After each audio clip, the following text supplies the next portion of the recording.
until one of the guys that was working for us, he showed up in basically the state that Nick is in right now. There's a lot of people that are in that state. Apparently, from what I'm hearing, most people in Germany just walk around perpetually hungover.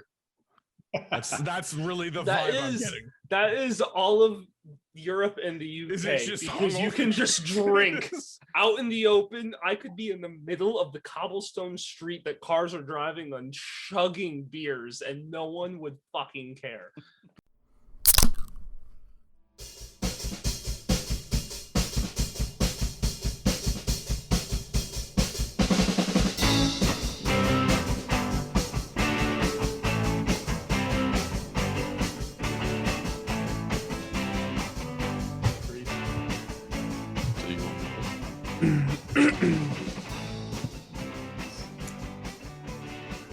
All right, welcome everyone to the brand new high-class, high-quality episode of You Hate to See It. It's a beautiful day, and the reason is because 10:45 in the morning for us. 10:45 in the morning, and at 5:45 in the afternoon for our guest, but Nick's not here, which means we have finally replaced him, and he doesn't know that we're recording at all.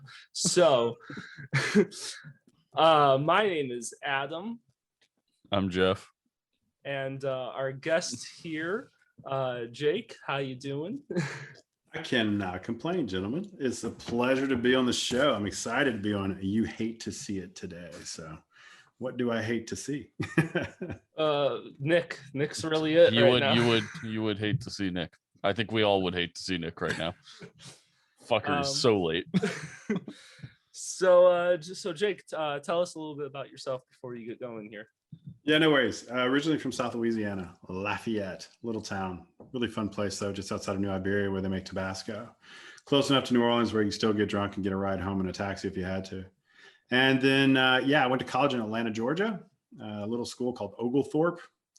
Nothing too great about it. It was a nice little liberal arts college where I got a double degree. Well, I studied European history and philosophy, never finished. Ended up going back to Louisiana, sitting around working in a couple of restaurants, a couple of bars. Wasn't really happy with my life, and met a girl who was from London. I thought, oh man, she is something. So she's like, I'm going back home. And I was like, I'm coming with you. And so I ended up packing a bag and I went to go visit her in London, met her boyfriend. Ended up spending a couple of months in London, which was uneventful and not as cool as I thought it would be, but I still loved Europe and I still loved European history because that was what I focused on in college when I was studying, history. So I went back home and I went to my mom. I was like, Mom, this sucks. I fucking hate restaurant work.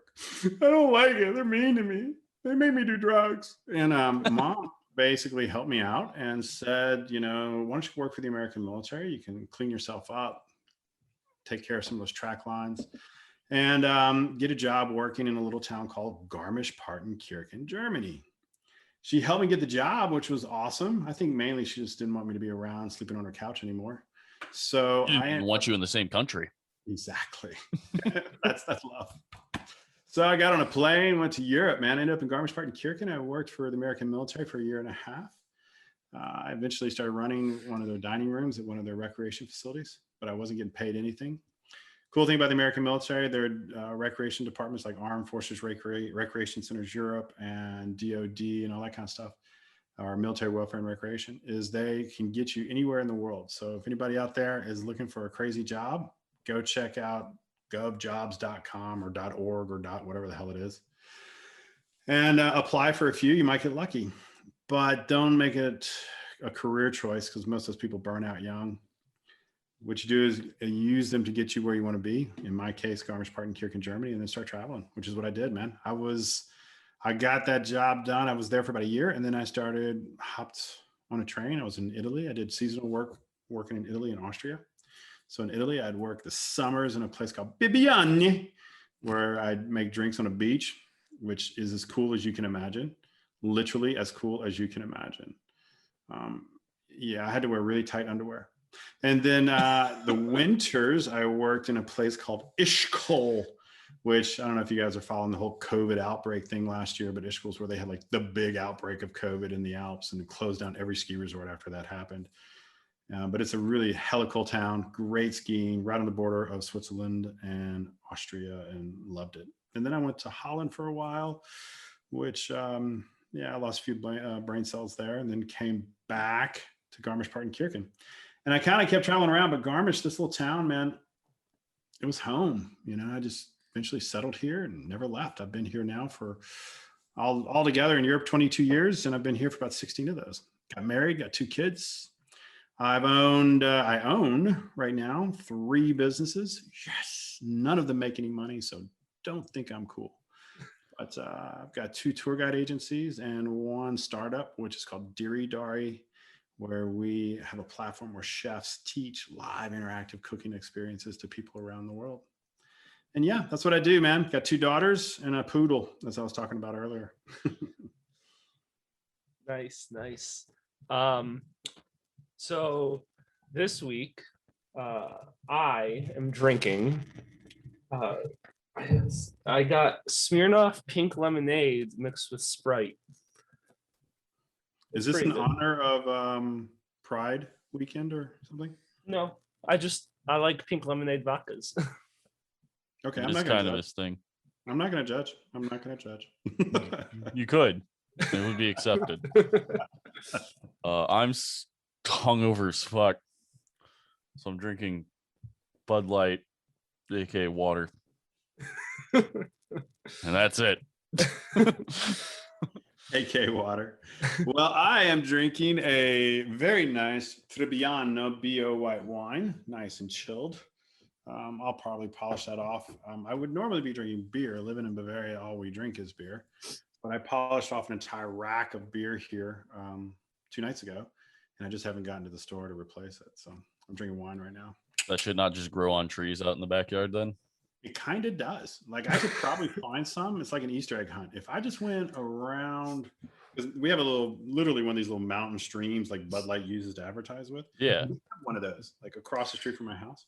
And it's very common to walk by there and see a rack of beer just sitting in the stream. And so you can use, like put €3 in coins just next to the rack and take a beer out of the stream and walk away. So yeah. You guys know what a rack of beer is, right? Yeah. I'll show you. 6-pack? No, we don't like 6-packs here. Is it a 12-pack? You go for a rack. Oh, okay. So this is Paulaner, a classic Bavarian beer. It's one of the 6 major breweries of the city of Munich. In Munich, you have the big 6, is what they're called: Augustiner, Lovenbrau, Spaten, Hofbrau, Paulaner, and Hacker Schorr. Those are the 6 breweries allowed to sell beer at the Oktoberfest. It makes them the wealthiest breweries in all of Germany. Paulaner was originally a monastic brewery. They were Italian monks. During a conflict in Lombardy in northern Italy, they're like, get away, get away, get away. They went to Munich. They got to Munich and they're like, oh, these people like beer. So they started brewing beer like everybody else. The Paulaner monks famously started brewing the very first double Bock beer. You guys know the history of that? I do not. I Do you don't. want to hear the history of it? Sure. All right. Well, Paulaner monks, they show up in the city of Munich and like, we're going to brew beer. Yeah. And the beer they brewed sucked. Nobody drank it. So you're basically like going to the big leagues when you go to Munich and try and brew beer. So like Budweiser, if you tried to throw that into Munich, they would literally have riots and burn down your brewery. But Paulaner, man, they adapted because they're monks. That's what they do. And they found out that the king had a love for a type of beer that was called Bock beer.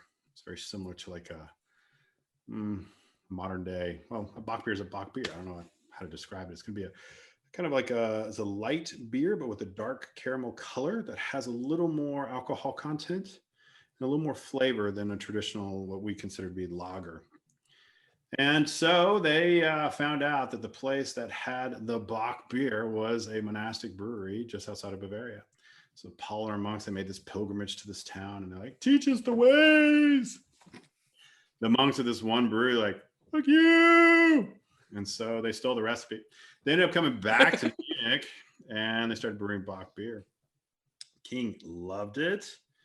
think his name was Wilhelm. It's pretty much what all the kings' names are around here, Wilhelm or Ludwig. And Wilhelm the Fourth, I believe, he basically says, this is some good shit you guys are brewing. Teach my brewer how to make it. And like, no. And he's like, do you like Munich? Do you like where you live in? Because if you don't, I can kick you right the fuck out. And so the monks are like, yeah, we love it here. So here's our recipe. Take it. They gave it to the king's brewer, and that is the birth of the Hofbrauhaus, the HB baby, the oldest continuously ran beer garden in the world. The beer hall in Munich, 1587, I believe. Yeah, well, the monks now, they felt bad, so they're like, we got to find something to keep our market share. So they created double bock beer. We call that the beer you drink to get divorced. It's awesome. So you mentioned, so at Oktoberfest, there's only the 6 allowed to sell beer. Yes, sir. So, like, do you guys not have like smaller name beer brands, or does everyone just drink those 6 major brands then? Well, it's kind of interesting, Jeff. What happened is early 1900s with the invention of mechanical refrigeration, which actually occurred in the city of Munich at the Spaten Brewery. There is a Spaten brewmeister there. He's like, dude, we need to be able to transport our goods further distances. And most beer around here still has live yeast in it. It gives it a nice flavor and it makes you fart a lot. So in order to keep that stuff from basically continuing to ferment and basically turn into either rotten milk, or if the bacteria gets it, it turns into like a vinegar, or the other way around, I can never remember. What you have to do is keep it cold. So he creates these mechanical refrigeration devices they can put on trains so they can ship Spaten beer further distances. And that's one of the foundations of modern day refrigeration. Not all of it. I mean, it's one of the foundations. In any case, when that happened, at the time it was 8 breweries. You had Augustiner, oldest continuous ran brewery in the city of Munich. You had Spaten, Löwenbräu, Polliner, Hacker, and then there was Hacker and Shore. They were 2 separate breweries. And you had one more, which was called Schottenheimel. Those breweries, they used the wealth of the Oktoberfest to go around and buy out all the mom and pop breweries. So, no, you basically found prior to 1910, every city in Bavaria had at least one brewery. More often than not, had 2 or 3. Like the little village I live in, Ulstadt, we have a population of 7,000 people and 12,000 cows. Yeah, but we still had 2 breweries. No shit. But what ends up happening is those big 8, they go around, they buy up all the mom and pop breweries. World War I breaks out. The economy goes to shit between 1918 all the way up to 1933. Germany's economy, as you can imagine, it was dumb. Thanks, the world. Yeah, exactly. Between that, the Depression, the war reparations, and then eventually that good guy with a little mustache. What happens is the big 8 goes to 6, Hacker and Shore combined, and Schottenheimel sold their brewery for parts, but kept their beer tent. In fact, their beer tent's the oldest beer tent of the Oktoberfest, and that's how the Oktoberfest begins, is when the mayor taps the first keg in Schottenheimel. In fact, Einstein, that little guy with the weird hair, he actually changed light bulbs in that tent when he was a kid. Oh, shit. Yeah. And then he made a bomb. Yeah, he could have made a bomb. Well, in any case, what ends up happening is you now have 6 breweries, and 33, those 6 really begin to kind of capitalize on their wealth. They buy up every last little brewery they can find, up until microbrewing kind of catches on in America. So we're looking in the 1990s. So when I first moved here in 1990, it was pretty much those 6 breweries. That's what you could drink. You could find a few regional breweries, but they were kind of far and few between. And then when microbrewing kind of picked up in America, it kind of became a thing. Everybody over here is like, oh, that's a good idea. And so you start to see kind of the rebirth grounded in some of those foundational original breweries of breweries today. So you've got like Garmisch, who had at one time 3 different breweries, and they now have a new brewery, Garmischer Brewery, based on the original recipe from the old brewery predating 1918. So they're coming back, man. They're coming back. You got some really nice microbreweries kind of popping up here.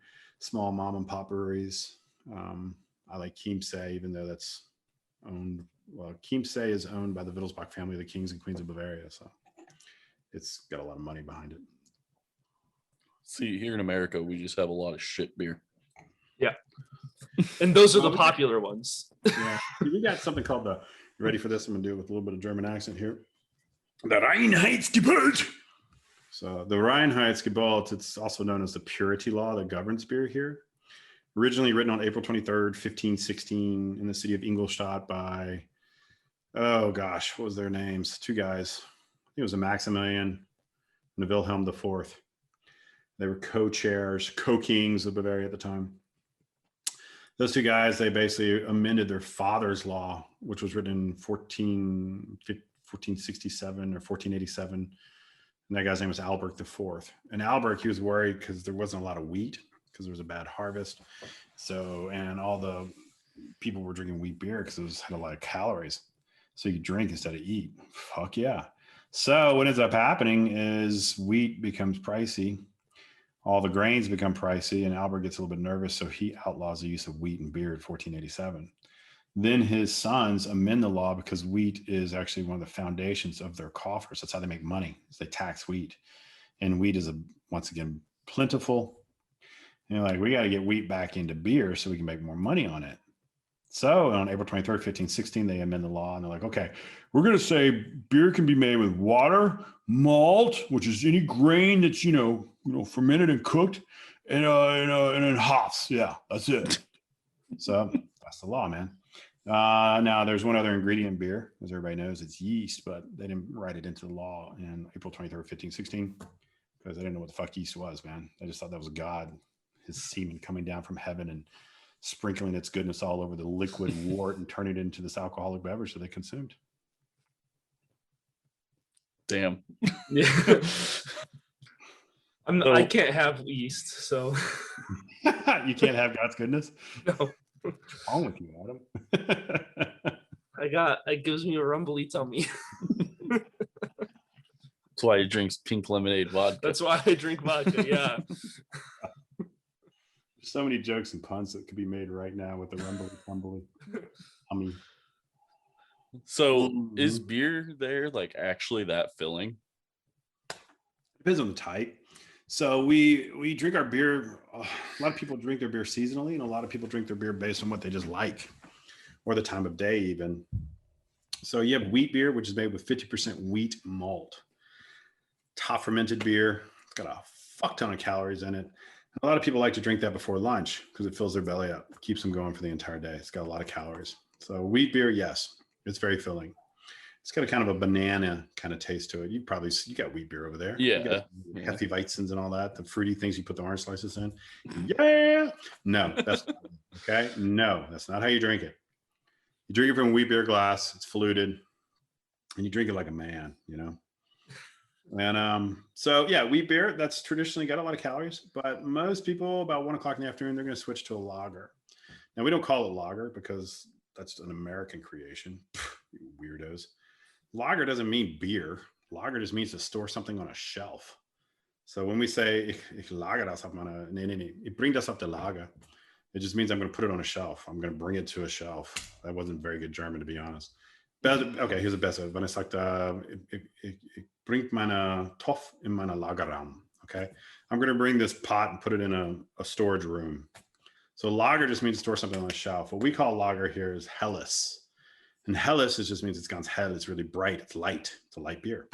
It's got a low caloric content. It's got a low, well, in our standards, low alcohol content, usually anywhere between 6 and 8%.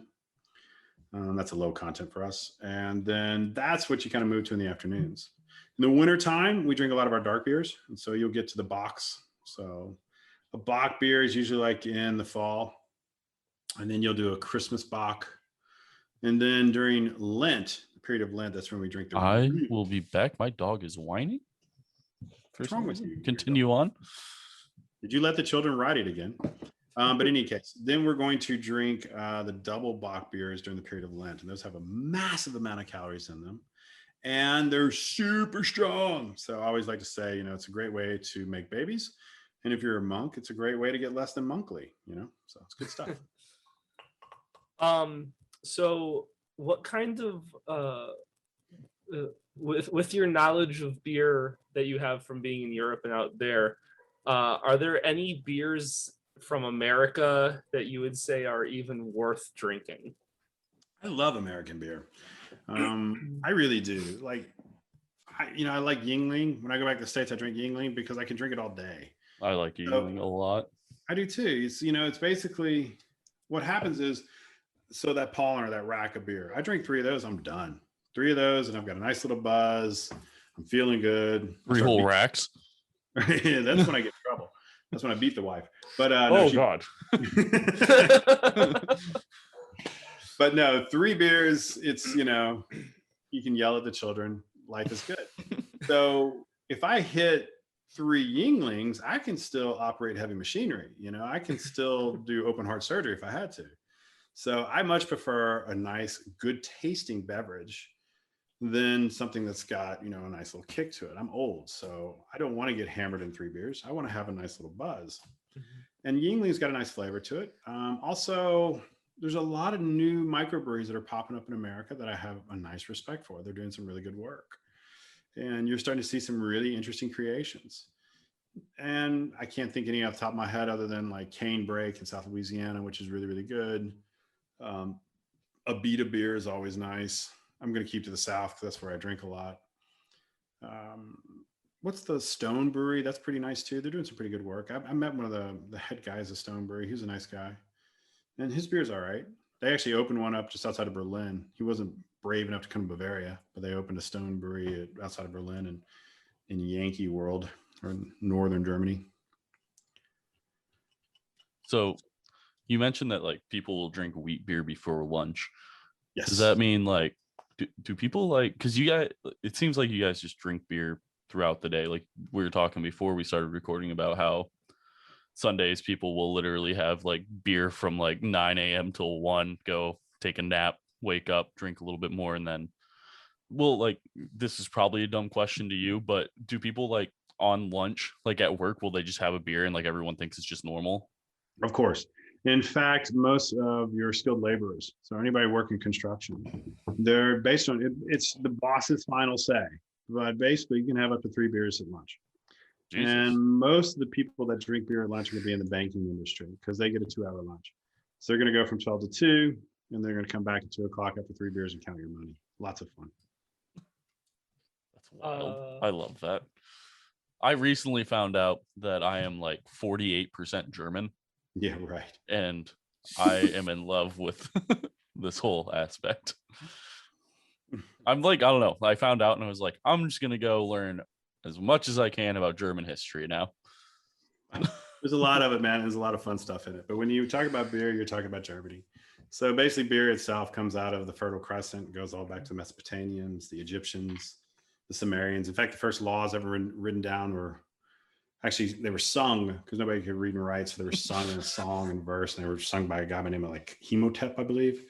And he dedicated 32 verses to his favorite types of beer. But what you think of as like modern day beer, like what we drink today, that really originates here in Bavaria. And that was those good old fashioned monks, man.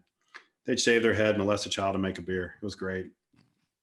And that kind of pops up pretty much what we think of as beer 1500s. You see, prior to the 1500s, beer.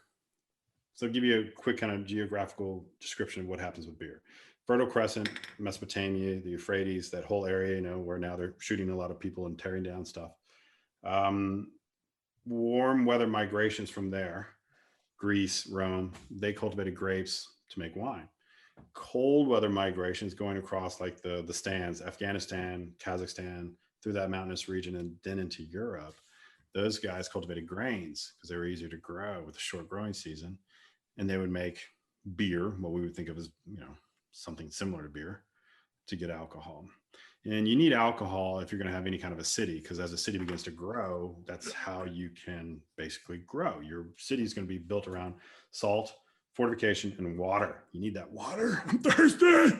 Without water, you're screwed. There you go. Yeah, the guy who shit in the woods last night. But in any case, I don't know. There's a very good chance of that. Actually, we laugh. I think I did. But you need that water. But as you move away from the water source, that water's going to become tainted because that guy shat in it.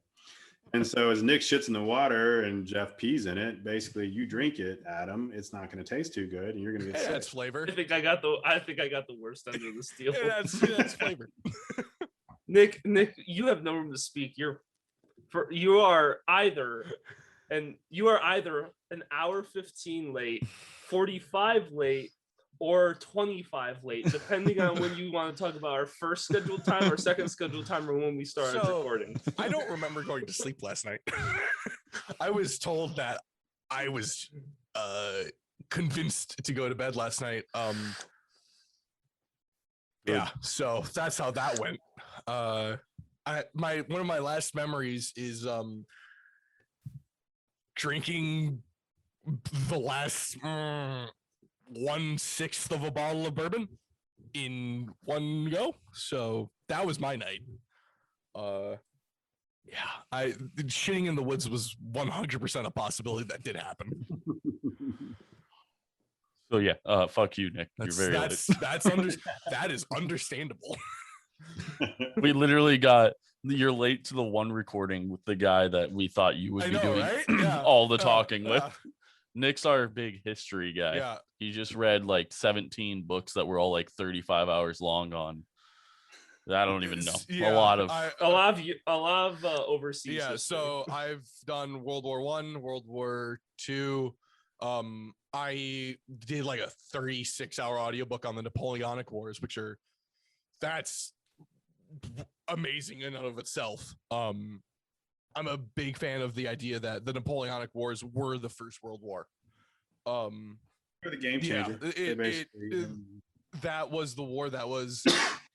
It was in the U.S. It was in North America. It was in Europe. It was in Africa. It was in the Near East. It was everywhere. So yeah, I am the nerd. I got a book slated that I'm going to read that's like 30 hours long on the Holy Roman Empire. Oh, cool. Jeff's German. I'm fake Austrian. So I did a DNA test also, and I am Italian from that weird period where Italy was Austria. So I'm fake Austrian.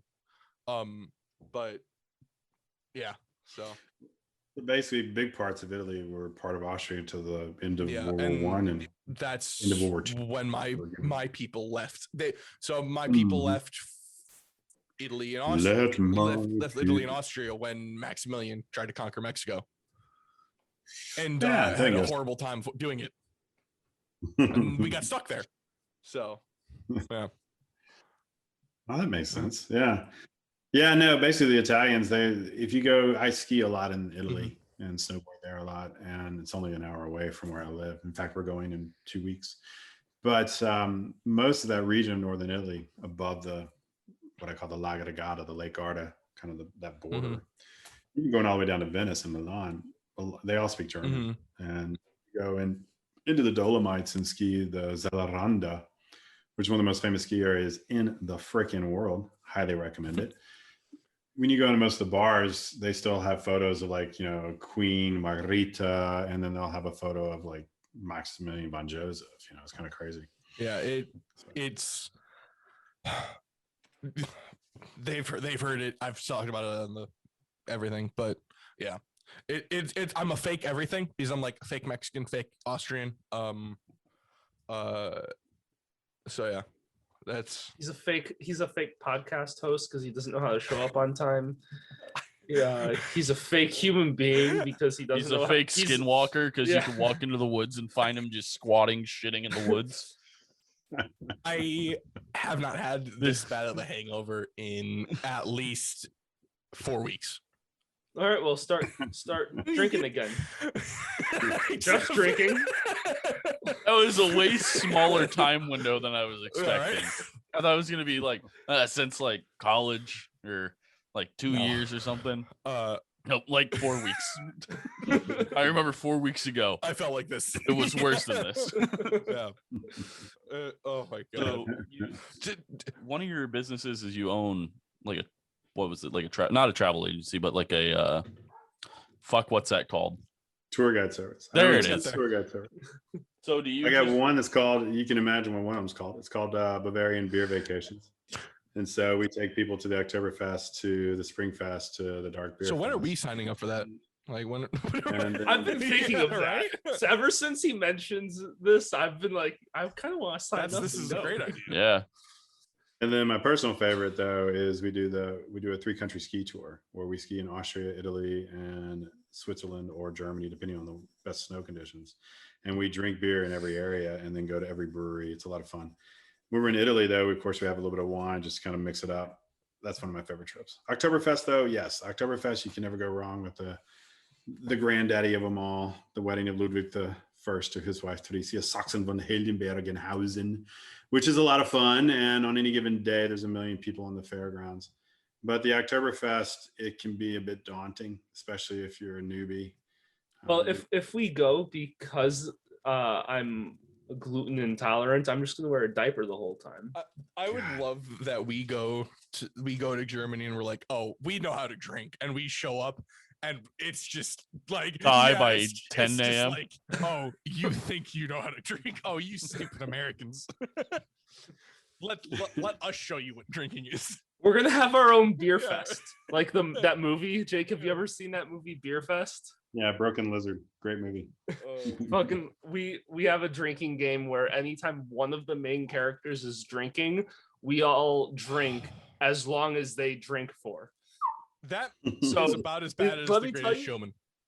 That was awful. It's all fun and games until Landfill falls into the vat of beer and is trying to drink his way out of it, and we're all just there like, all right, get ready to start refilling. Drink an entire glass, start pouring, and be like, how am I drinking while I'm pouring? This is terrible. Oh my god, that is almost as bad as The Greatest Showman, except The Greatest Showman is shots. Yeah, have you seen The Greatest Showman? I don't think so. What's that one about? It's the Hugh Jackman and Zac Efron about the Barnum and Bailey circus. No. It's a musical. Yeah, it's a musical, and there's one scene in it where in one musical number, so about 3 minutes, they each take 13 shots of whiskey. Good Lord. So we've tried to do it and succeeded. I succeeded at least. Yeah, I think I got to 8. Well, I don't drink whiskey, so I was doing vodka, and it was getting rough for me too. And I was, I'm done after like 8 or 9. Jeff and I are stupid. Yeah, I got the full 13, and that was the first thing. Like that was how we started drinking. Yeah. Well, and that was also how I stopped drinking. We pull up the music and we'd be like, all right, it's time to do the Greatest Showman challenge. And listen to the music video and take shots with them, and it's not fun. They're not spaced apart. That's the worst part. Especially at the end. The end is like 5 shots, just boom, boom. Yeah. Boom. I've got the greatest respect for Barnum and Bailey, man. So a lot of the money that Barnum used to kind of get their circus started, a lot of it actually came from Europe. And one of the biggest donations came from a ducal lord by the name of Maximilian von Wittelsbach. And Max had a soft spot for the mistress of his uncle, a man by the name of Ludwig the First, the same guy who the Oktoberfest has started, revolves around. See, Ludwig the First, he was this king of Bavaria, and he was just a fucking lech. I love him. He loved horses and women, not in that order. Sometimes he'd mix it up. But in any case, Ludwig the First, he had this mistress. He also had a beautiful wife who was a damn good Christian. But he had this mistress by the name of Lola Montez, which is where you get the Barry Manilow song, What Lola Wants, Lola Gets. There's also a heavy metal song about her. I can't remember what it's called, though. But Lola, she ends up getting kicked out of Bavaria. She ends up going to Switzerland. From Switzerland, she goes to England. From England, she eventually makes her way to America. When she gets to America, she becomes a born-again Christian, where the guy who is like her savior, basically this priest who kind of has this harem in California, he ends up like whipping her daily, and I give you the body of Christ, that kind of thing. And eventually Lola, she makes her way to New York, where Barnum, on the behest of Maximilian, the Duke of Bavaria, gives her a job. And that was her last job. Lola Montez, she was working for the circus, where you could come and kiss the hand that had once held royalty. Lola Montez. So yeah, I got a lot of respect for Barnum and Bailey. Those guys are pretty badass. I mean, awful human beings, to be completely honest, to animals and to people. I'm trying to think. Oh, what was her name? The reason Barnum made all his money, like in Europe, was that one singer. He like sponsored the singer, played by Rebecca Ferguson in the movie. The movie, and I can tell I can think of the song. I just can't think of. I can pick that for you real quick. Because he sponsored this one like opera singer and traveled Europe, and that's how he made all of his money. Yeah. And then he started to kill blue whales and torture elephants. I didn't know he did that. That's wild. I didn't know that was a thing.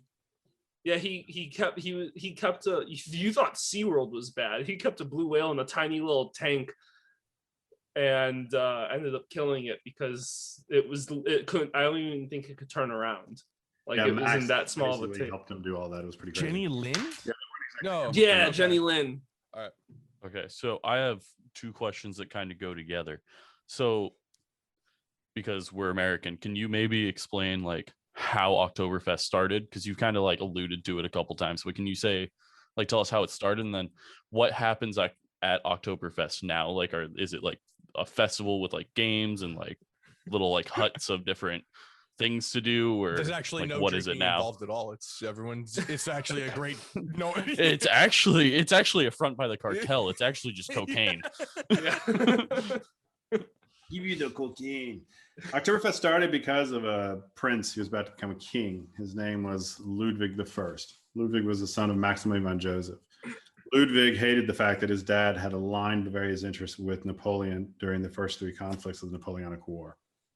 And so when Napoleon was looking for a bride, because he realized he needed to marry somebody of noble birth, he had on the short list this girl by the name of Theresia Sachsen von Heldenbergenhausen, who Ludwig basically started fingering one night at a dinner party to make sure. as all great relationships, great. Sorry. Wait till we talk about Chris Angel. When you're at it, there's nothing quite like being at the Applebee's, your fourth $1 margarita, and you're just fingering your date, finger blasting the waitress. Here's my magic trick. Everyone gets finger blasted. Basically, he ends up deciding that he's going to marry her. Now, she really didn't like him. I wasn't joking. She was actually a very good Christian. The other thing was a joke. She was a very decent person. Napoleon ends up going for, of course, the Habsburg princess instead of her. But to piss off Napoleon during his courting rituals, Ludwig does begin to show interest in her and eventually forces the issue and marries, and basically decides he's going to marry her. Theresia Sachsen von Heldenbergenhausen. I'll never not be great listening to. Put that on the loop. Yeah. An hour-long loop of him saying that.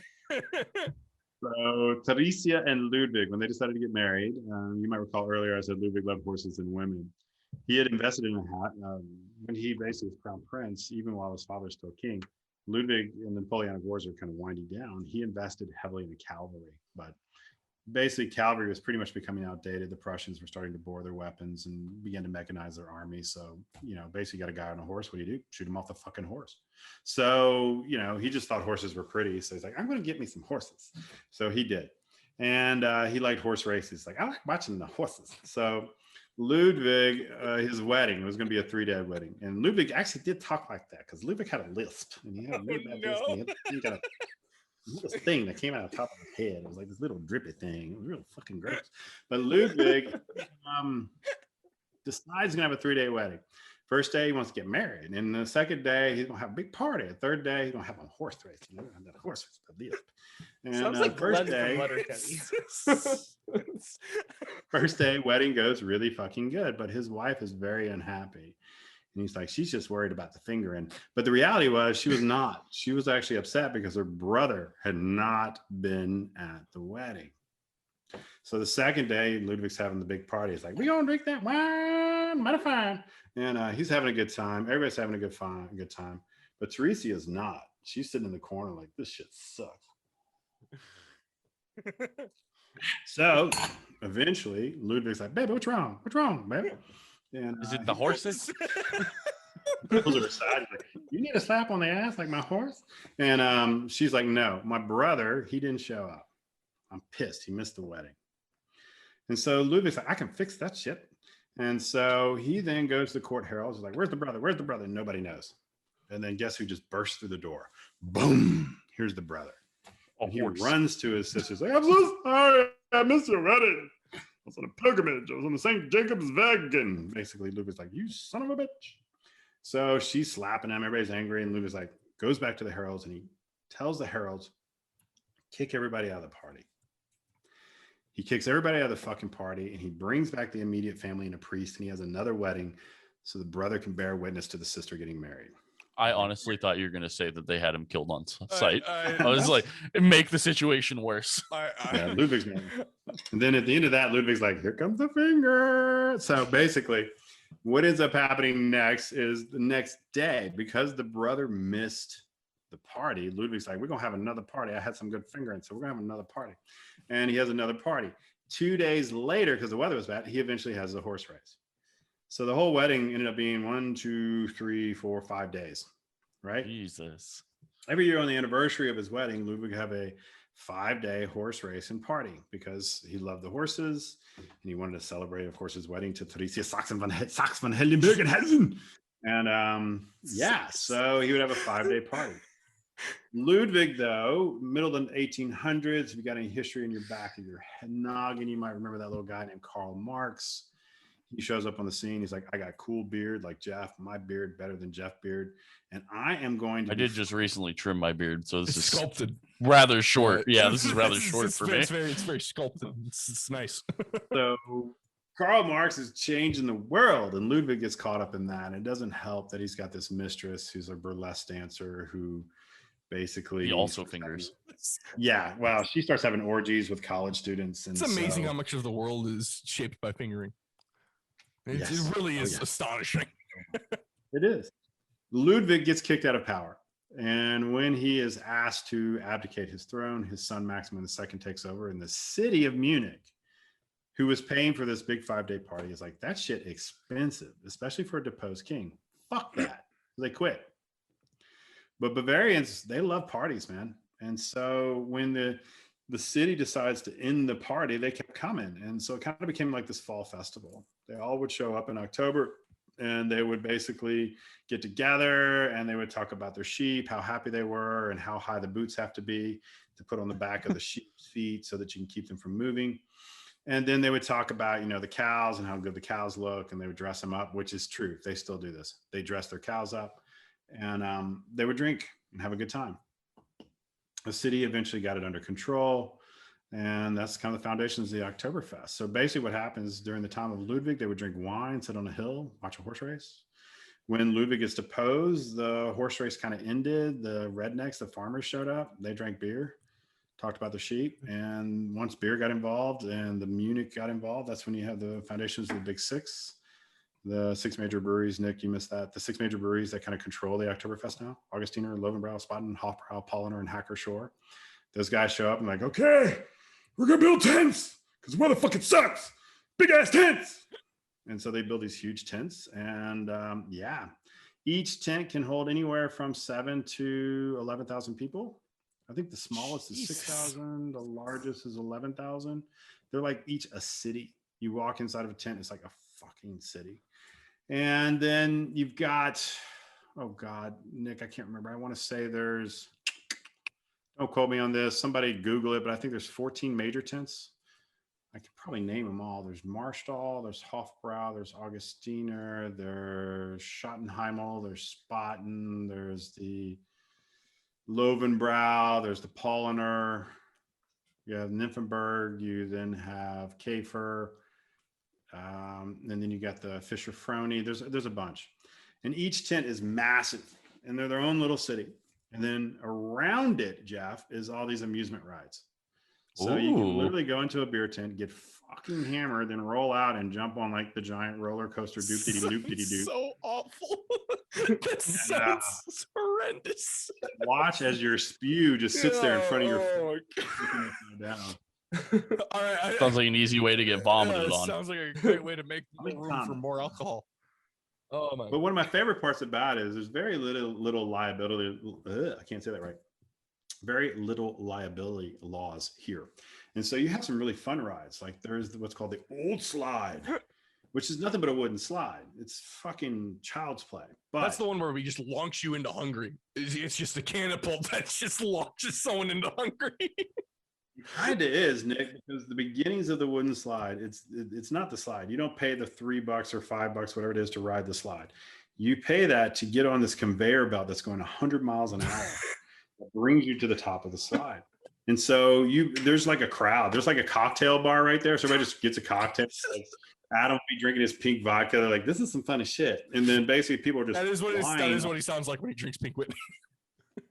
He's like, I was in Batman. But basically, these things are just flying. People are flying off of this thing at 100 miles an hour. It's like, you want to see my Batman shit? And it's hilarious. It is so much fun. And then they have another one because every girl there, Adam, focus. Every girl there is wearing Nick's the single one. Nick, get on this. This is for you, Adam. Every girl there is wearing a dirndl. And so there's this one ride where they shoot compressed air up the girls' dresses. So you have all the single guys and all the guys who, are married, but not really married or not really having a relationship. And they're just kind of standing there going very lecherous, like, I'm going to film this in high definition. So they Marilyn Monroe everyone. Is that who that was? That iconic picture. You're Marilyn Monroe. Yeah. God. Yeah. So I have this one friend of mine. She is absolutely crazy. And so she wore a strap on one time and then went on that ride. That's hilarious. Everyone Nick, that's like, ah! Nick, you think that's hilarious? Jake, I need you to tell him the story about your friend in Las Vegas. Oh no. He told us this story before we started recording, and I told him he has to tell it again because I think this is great. All right, so I have a high school friend, and we've been friends forever. And that's always how every good story starts. I know this guy. It wasn't me. I know this guy though. I'm not going to use any real names here, so I'm just going to call him Nick because you kind of look like you. Checks out. But in case, like Nick, a piece of shit. Nick, he wanted to be in film, man. He knew every single line of Aliens, every single great movie. He could quote them. He was great for trivia night, and then he went to film school in Australia. Met some Australian princess, that kind of thing. Comes back and he's like, I am going to be the shiznick, right? And so he brings his Australian princess. They go to Hollywood. He's living on people's couches and he gets a job as a PA. And he thinks he's fucking God's gift to film. And he found out very quickly he wasn't. He starts doing PA work, and it's basically, as Adam can tell you, he does a lot of fingering as well. So basically, it's just you walk around as celebrities with your fingers out. It's like here, 2 or 3. I got them as you're talking to them, getting their genitalia. This is for real celebrities. This is for their stunt doubles. You gotta get it done. And so what ends up happening is my friend Nick, one day though, he gets the job of his life. He gets the job as a PA, and he's like on a short list to move up. I don't know what the fuck moving up from a PA is. I don't know, janitor. You tell me, Adam. But in any case, he basically thinks he's going to be the next Cat's Meow, and he's on this TV show for some, I want to say musician, but it's a magician. And it's some guy who dresses like a goth princess. Chris Angel, is that what his name is? Yeah, okay. Chris Angel.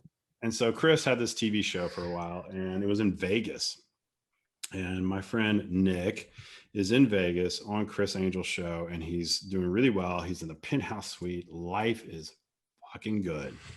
And I used to go home every year for Christmas. And so I go home one year back to South Louisiana. My friend Nick flew in from Vegas, and I flew in from Germany. And so Nick and I are drinking in downtown Lafayette. We're having a good time. And who walks in the door? But you know that girl in high school that every fucking guy had a crush on? Mm-hmm. Like every guy jerked off to? Just, doing things to her when they're sitting on the toilet, trying to push their penis underneath the lid. Mm-hmm. That was the girl that walks in the room. She walks into the bar, and Nick and I both are like, oh my fucking God. And so Nick rolls up on her. He's like, I'm working for Chris Angel, And I don't know how he did it, but he pulled her. He pulled her that night. 2 days later, I see him. I'm like, Nick, how's it going, man? He said, oh man, I'm in love, dude. She's fucking amazing. This is the girl of my dreams. I'm like, well, yeah, I can imagine you falling in love with that. She's a tasty treat. It's like Dairy Queen, man. She's definitely a Dairy Queen. So in more ways than one too, because she was. Woo. But in any case, what ends up happening is a couple of months later, Nick is back in Vegas. He's working. He's having a good time. And he's going back and forth with his tasty treat. And she's like, hey, I want to come out to Vegas to visit. He's like, yeah, come on. So he brings her out. He wines and dines her. He 69s her. He's having the time of his life with her in Vegas, showing her how cool of a dude he is as the next step up from a janitor. And what ends up happening is, wait, I thought janitor was the step up from PA. I don't want to offend Adam too much. So what ends up happening is basically he has to go to work one day. He goes to work. They're filming that night. He comes back. She's not there. Next morning, he's a little bit worried. Texts her, everything else. He has to go give script notes to his boss, Chris Angel. Knocks on the hotel door of Chris Angel, and guess who's there? Guess who opens the fucking door? His Dairy Queen, his tasty treat, man. His Southern Belle is standing right there in Chris Angel's room. Basically, Chris Angel performed a magic trick. Yeah. So what ends up happening to him, man, is he quit. He quit right then and there. He went back to Los Angeles. He got a job working for some reality TV show, which lasted like 2 weeks. And then he walked out on that and he was blackballed. He was blacklisted. He ended up back in South Louisiana, where he got a job working for used car dealerships, basically doing film snippets of their used cars. But there is a rainbow. There's a pot of gold at the end of the rainbow, Nick. Everybody says they have that one friend who actually invested in Bitcoin when Bitcoin started. That fucking Christ. That is my one friend. He has his own Bitcoin, which he likes to wear a T-shirt saying "I own a Bitcoin." And yeah, he wears it to bars still because he's single. He still hasn't found his Dairy Queen. I have a Bitcoin. How have you? Hey, that's still like $50,000. How have you not sold that yet? Waiting for it to get to $1 million. He just told me. I talked to him actually a couple of months ago, and he's like, "Yeah, I'm going to retire when he's 50, so 5 years." So that's my Chris Angel story. So I was waiting on Shiba Inu to hit that. So he talked about that. And I like Nick to think and Chris Angel are Eskimo brothers. Hell yeah. So I like to think that Chris Angel is just walking around Hollywood, magic tricking, fingering people's significant others out of their hands. Oh, how'd that get there? Hey, you want to see a magic trick? Ooh. My penis has disappeared. I feel like Chris Angel is like Jim Carrey and Bruce Almighty, where he's just staring at the bathroom door, pleasurable. Fucking Jennifer Aniston's fucking meeting God twice. Like, oh my god. Fucking Christ. So you told us where you live because you kept like gravitating to it. Basically, you said you always came back. Mm-hmm. If you were, because you help people with their trips to Europe, where are places that you would say people need to go that aren't really like the big name places in Europe? Like most people want to go to Dublin or Berlin or there's a lot of them. That's the problem. I'm going to just simply say the ones that are around here because that's what I know best. So around here, if you have time, go see Salzburg.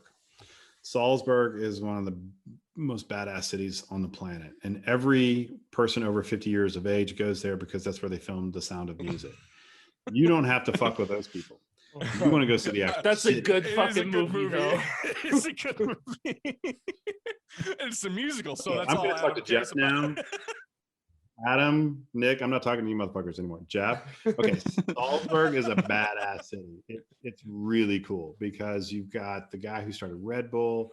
He lives there. He keeps all of his toys in an airplane. Does he look like the guy who started Red Bull? Like, yes, does he think he looks like what you would assume? Yes, he does. Like his underwear does not fit. It's like, It's like the Bang Energy guy.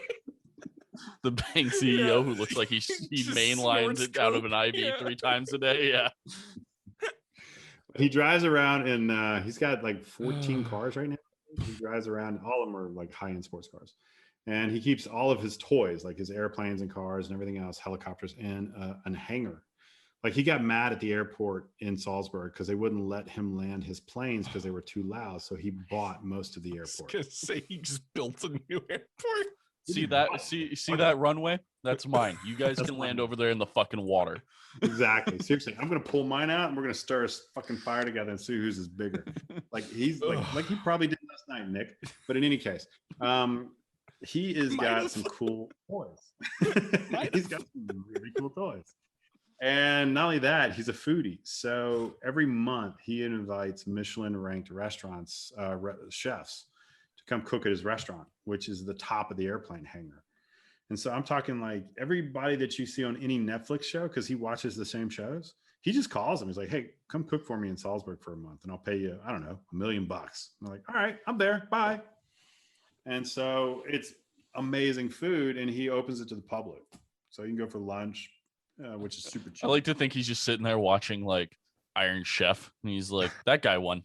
Hey, you come here. He does. He really does.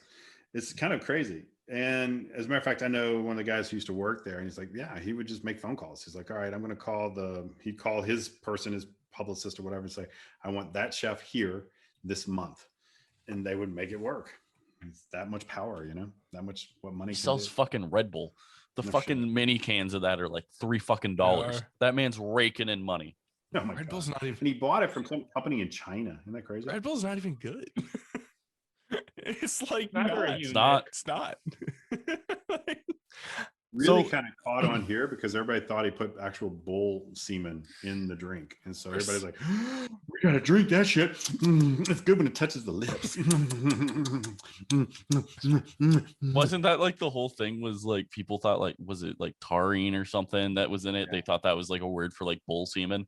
Yes. That was why it caught on in Europe. And then it just grew. And of course, he did nothing to disparage those rumors. He's like, yeah, true. Totally freaking true. Hold on. Yeah, I actually have 700 people who just jack off bulls every morning. So it's like I live in the Alps. We got a lot of bulls. What do you want? So Salzburg, to answer your question, Jeff, cool ass city. Innsbruck, badass city.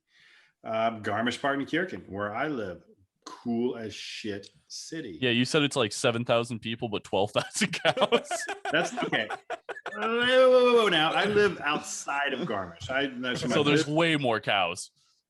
So I live kind of like you. I live in a suburb of Garmisch-Partenkirchen. I live in a small village called Orstadt. Garmisch-Partenkirchen has a shit ton more cows. Yeah. But Garmisch has everything, man. We had the 2011 World Cup of skiing. We had the G7 summit with Obama and Merkel. We had the 1936 Winter Olympics with the old guy that went like this a lot. And then we did, we got what's coming up. We have the BMW motorcycle rally every year. Got all kinds of crazy stuff. So it's a really cool little town that's happening. We got the tallest mountain in Germany in our backyard. The only thing we don't have is après ski. So we don't have a lot of partying, late night partying, because the town is inhabited by rich old people. So there's just a lot of, we're going to drink till 2 and then, Jesus. Fucking Jeff and I would go fucking one of these places. We'd end up in Belgium. A huge reason like I want to go to Europe so bad, but a reason that I don't want to is because I know I'll end up drunk, and like here I'll end up drunk and I'll wake up in a cornfield. There I'd wake up in a fucking pasture and I wouldn't know anywhere of where the fuck I need to go. In a different country. Yeah. At least here, if you wake up in a different state, you're fine. But I can tell you a story about that if you're interested. Yeah, it's already. If it involves falling asleep in a pasture. So basically, I had this guy, and he, let's call him a friend, hooked up with some random girl who was from Sweden. And she was Swedish, so of course she's smoking hot. If you guys ever meet a Swedish girl, ask her to say the words, write this down, sugar cookie. Seriously. Nick, you have a Swedish girl anywhere around you, just simply ask her, please tell me how to say sugar cookie in Swedish. Okay, I'm not going to ruin it. All right, so this guy, he basically hooked up with a Swedish girl. They are having a great time at the bar in Garmisch-Partenkirchen. And then he jumps in a car with her, with a couple other people. Now, he is very close to the alcohol content of what Nick had last night. And so he passed out in the car. Wakes up at some random place. Yeah, he wakes up at some random place. She leads him into some random building. And they end up, in some random bed, hers. and they're hooking up, having a good time, and he, snorts a little A lot of cocaine. the fingering from Chris Angel going on over there. Chris Angel shows up randomly. Let's see my magic trick. I can shit in the woods. But basically, having a good time, and she realizes that very similar to probably what Nick was last night. He was having some issues. Some up issues. Nick never would have been in the situation to find out if he was going to have issues. No, that's normal. That's like now, actually. Also, Nick's had erectile dysfunction forever. So as any good Swedish woman would do, she's going to go down and see if she can help the situation. How considerate. Oh, wow. That actually, from what I know, I feel like that's the exact opposite of what the Swiss do in any situation. Swedish, not Swiss, Swedish. Swedish. So what ends up happening, she's going down on him, and things are going, somewhat well. And my friend, he's enjoying things. He's looking up he's starting to wake up a little bit, front and bottom, top and bottom, so to speak. And suddenly, though, he feels something quite warm. Her mouth.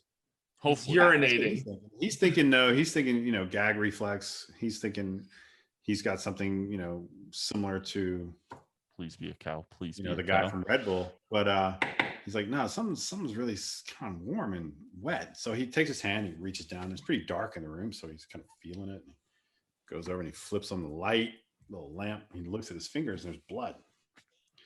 So now he's freaking out because he just touched blood in his own crotch. So he takes the girl's head and he goes, and he's a big guy. He's a jiu-jitsu boxer. And seriously, and he takes her head and just throws her off the bed. I mean, she's like this naked Swedish girl, doing a backwards frog jump. And Joe Rogan's dream.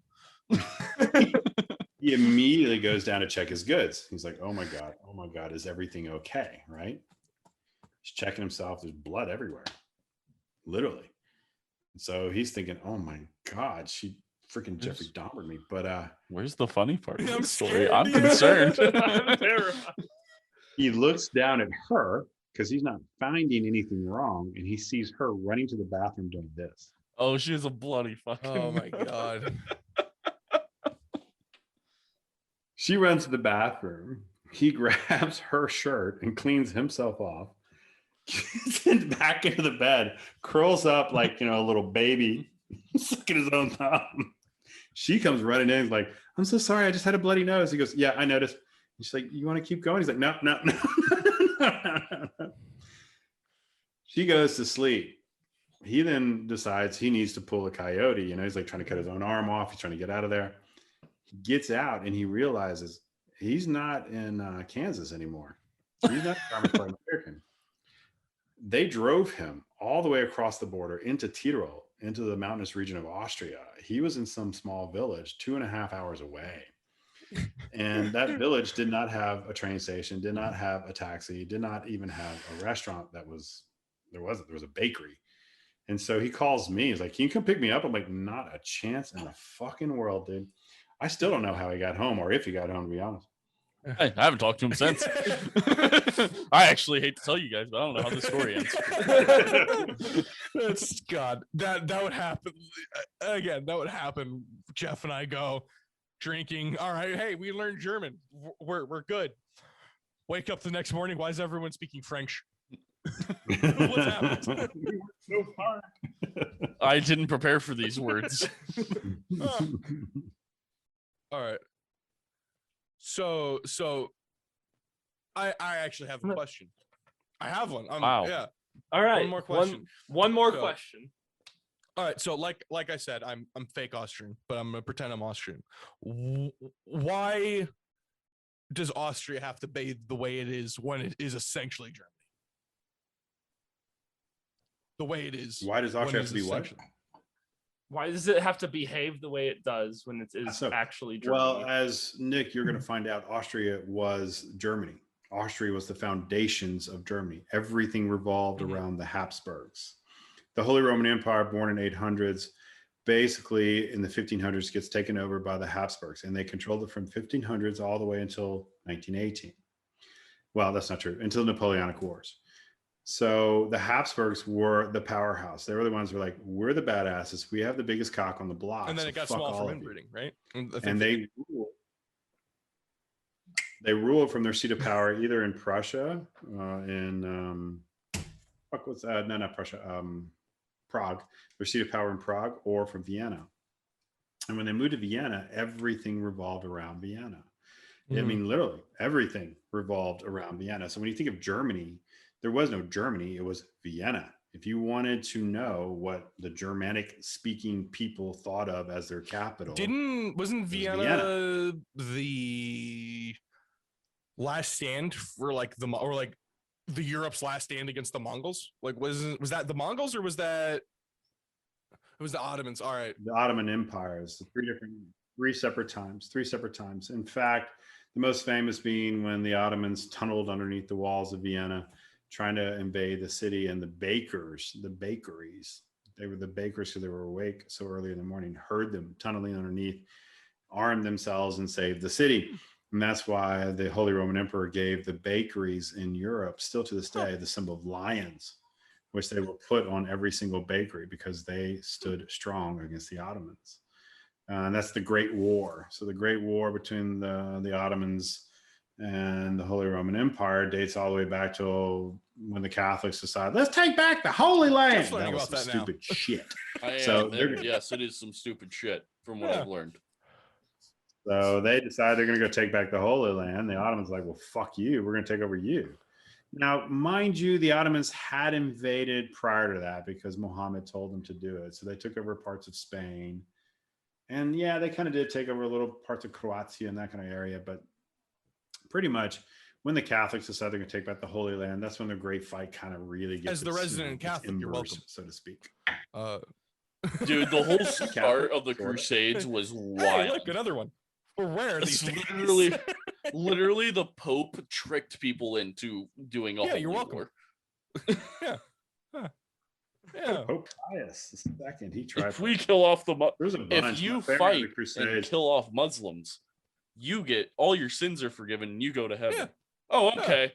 Sounds like a good deal. Welcome to the My favorite crusade is when they get lost and up in Constantinople. Like, yeah, we'll just fuck this city up anyway. Shit, this is a good city. Let's eat it. Or when they all got dysentery and shit themselves to death. That was another good crusade. End up in Spain for a while. They did. So you have Maximilian the First of the Habsburg dynasty. He's the one who really took the Habsburgs and turned them into something pretty badass. He's the one who kind of coined the term, we shall, what was it again? Let others use Venus. We shall, no, it's the other way around. I can't remember. Anyway, basically what he said was, we'll use marriage to conquer our territories. So I forget how, will let Venus tell others? I can't remember. There's a whole quote. I'm sure somebody who's listening right now or watching right now will know it. But in the end, he used marriage to take over territories. And Maximilian married his son into the Castiles. And then he married his daughter into the last noble family to rule Bohemia. I can't remember the last royal family to rule England, aka the queen that's still fucking alive somehow. Queen rocks. But in any case, so he has to say that legally. By the time his grandson Ferdinand II takes over, Ferdinand II, his family, the Habsburgs, now we're talking like 20 years after Maximilian's death. 20 years after Maximilian's death, his family controls Spain. They control Bohemia, the region around Prague. They control Austria. They control most of northern Italy. They control parts of Lombardia. And yeah, it was all because of marriage. Let Venus give what they may to others. We shall. No, it's the other way around. I can't remember. I've been drinking too much wine, but at some point I'll remember the quote. You never drink too much. I'll remember the quote at some point, but it's pretty fascinating. It's basically Maximilian's desire to be remembered throughout his, after death. And what a hella cool, crazy king, man. He was the first one to bring the post here. So the post was started by Maximilian to deliver mail between the city of Vienna all the way to Salzburg and then all the way over to Prague. And he used heralds to do it. A herald was somebody who would make an announcement for a king. So let's say Nick decided to tell everyone that lived under him in his empire that he shit in the woods next to a bonfire last night. He would use a herald to do it. So that herald would go from town to town, like, your noble king Nick shot in the woods after drinking a third of whiskey last night. Terrifying? I don't have to poop, so I very well might have shat in the woods. So this joke may be true. And so then that herald would ride on. That herald would ride on to the next town. But this is actually interesting. This is something you can tell somebody when you're drunk, Nick. What ends up happening next is Maximilian dies. His grandson Ferdinand takes over. He wants to expand the delivery of mail. He asked a family from Italy to help him. That family in Italy had delivered mail for the Pope, and they were called the Taxis family. And so they started delivering mail for the Pope, and then they started delivering mail for the Habsburgs. They eventually controlled most of the mail delivery systems within the Holy Roman Empire. And they wanted a noble title, so they married into the Turn family in the 17th century. So they're called the Turn and Taxis clan here. But they were very wealthy, very powerful, so they expanded all over. But they not only delivered mail, they delivered people from town to town. So Adam, what do you think Jeff did last night when he drove? I didn't drive. Did he call? Did you call a taxi? His fiance. No, motherfuckers. That's where the term comes from. Call a taxi from the Taxis family because they drove people from town to town. Wow. All right, motherfuckers. One last question. I gotta go. Oh, what do you want? I was just gonna wrap it up right here then. Do it. So thanks so much everyone for listening. Thanks, Jake, for coming on our podcast. Jake, do you have anything you want to plug about yourself? Nah, other than I'm amazing. Okay. Fair enough. I think we can agree on that. I've known you for about a third as the rest of them. And I agree. Wait, I got one more question. I got one more glass of wine. So if you guys want to do one more question before the plug. Damn, you spilt like a quarter of it. That's for his lady later. I don't know. Anyone got a question? Adam, you got something for him?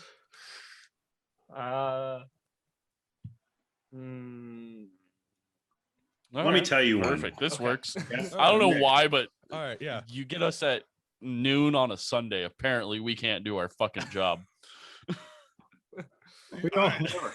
Nick, you're talking about Napoleon. One of the craziest things Napoleon did when he invaded the Holy Roman Empire is he brought one of his most famous laws with him. Okay. And that law was called secularism, which I'm sure you know all about. Basically, I tell people, you're not going to tell it right, so let me tell people. That's a good Nick idea. Sucks, no, so. I agree. Yeah, you're going to fuck it up. So, yeah, So basically what secularism was, it basically told the Catholic Church they should be taking care of your soul and not your pocketbook. So they took away all the different industries of the church so they couldn't make money. They should be, a spiritual So America took away their taxes. Mm-hmm. And so there's a lot of details to secularism, but that's kind of the foundations of it. When it hits Bavaria, what ends up happening? Remember earlier when I showed you that Polliner rack? Nick wasn't here for that, so no. I was not here for that, so that's Nick doesn't have to listen. But in any case, that rack of beer, Polliner and Augustiner and what else? Ettal and Ondex, all these famous breweries that were monastically controlled by the Catholic Church, suddenly were gone. And one of the most famous is Augustiner, controlled by the Augustiner monks, dedicated to St. Augustine, one of the 4 doctors of the Catholic Church. Augustiner opened their brewery door in 1328, and they're still the most popular brewery in the city of Munich. And they don't export and they don't advertise because they don't fucking have to. But one of the craziest things about them is in 1972, well, let's go back. Craziest things about them was when secularism occurs, Napoleon shows up and he sold the monastic brewery. The brewery was sold to the Joseph Wagner family. So that's what the JW that name sounds very familiar. So it gets better. Joseph Wagner's family buys the brewery. And now let's move forward to 1972. In 1972, for tax purposes, because the Wagner family literally does not need money to do anything. In 1972, so they could make sure they kept making money and be happy, they took 49% of their brewery and they sold it for 1 fucking Deutschmark. 1 Deutschmark, which is what, at that time, 35 cents American. and they sold it to children's charities. So when you drink Augustiner, guys, which is what you're going to drink when you come to visit me, you'll be doing God's work. Nick will be so happy getting drunk for God. There's a reason we drink wine. Like, honestly, what I did last night, shooting in the woods, was for God. I did it for Jesus. Adam will have to wear a diaper when he comes to Bavaria, but we'll make fun of him. Yeah, that's fine. And Nick will find you some toilet paper that you can carry around. Yes. And Jeff, I'll find you something that you can inhale. Air? That's not, you know. Yeah, I have a problem. I'm well aware. So Jesus All right, died guy. for our sins. Nick shit for him. Yes. Thanks so much, Jake, for coming on. Do you anything that you want to plug? All Nothing. I want to say is if you guys ever do come to Bavaria, come and join us at All Things Garmisch. We have the best tours as far as day tours. We can do brewery tours. We can do trips to Neuschwanstein Castle. And of course, Munich, Salzburg, Innsbruck. And You guys Harry do Kinsey like Palace. ski trips, right? Or- Like you were talking about that earlier. Yeah. You got it. Or you can join us at Bavarian Beer Vacations, which is where we do our 7 and 10 day signature packages, where we go to the Oktoberfest, where we have the best tables at every single amazing tent. And we do fun things like do hot air balloon rides, whiskey tastings. I know it's Bavaria, but we do have a single malt whiskey. And you could meet Arnold Schwarzenegger. You got it. And Oh, Nick, my you weren't here for personal that, favorite. but yes. Arnold sits at this table, so Wild. Arnold literally sits 2 tables away. He's an amazing guy. And then also, of course, we do our 3-country tour where we go and ski in 3 different countries. But I did leave out the one thing that we can talk about the next time we do this podcast, if you guys Always. want to, which is Krampus. Oh. Krampus. Ooh. And that's going to be the first trip we're going to be selling on Bavarian Beer Vacations after COVID-19. We're going to go to Krampus this December 5th, 6th, and 7th, where we are literally going to be getting beaten by evil demons. So- I call it vacationing with fear. that sounds perfect because now we have a podcast set up for sometime in November. Right before it Yeah. happens. And possibly one right after it happens. It is. You have to understand, it is the craziest event you can even fucking imagine. That's And I still have PTSD from Johnny Cowbells. So you All right.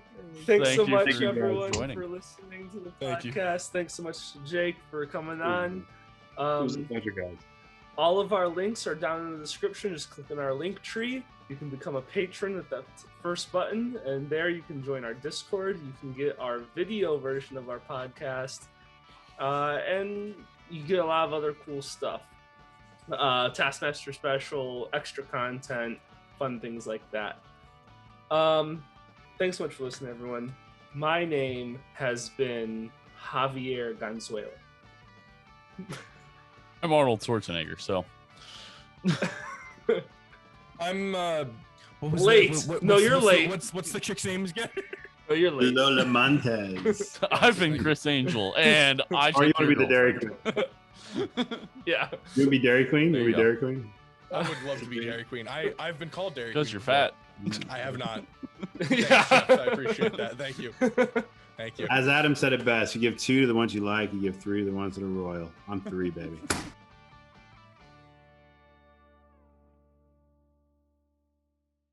I found out last night. I was walking around the party with an empty bottle of mead for an hour until I gave it to Don and like, hey, hold this for me. I'm gonna go pee.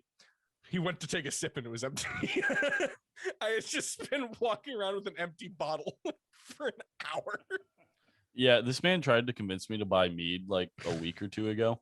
And I looked at the price. I was like, I'm not paying $32 for a like small bottle of mead. I was like, I'll just go buy a bottle of whiskey and mix it with something and get just as drunk for less. And then he had mead last night and I tried it. I took a sip. I'm like, I'm so glad I didn't waste any money on this. This is fucking disgusting. It's Yeah, like mead- sweet communion wine.